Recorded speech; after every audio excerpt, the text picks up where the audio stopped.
Dua, tiga anak nelayan menjaring ikan di lautan.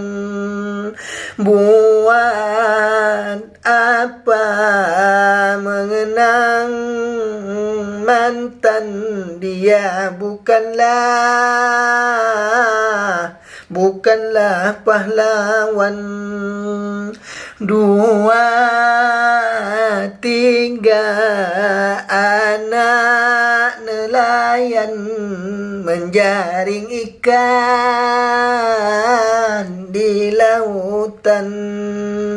Buat apa mengenang mantan, dia bukanlah seorang pahlawan.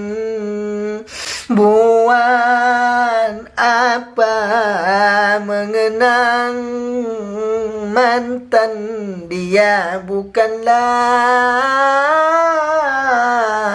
seorang pahlawan.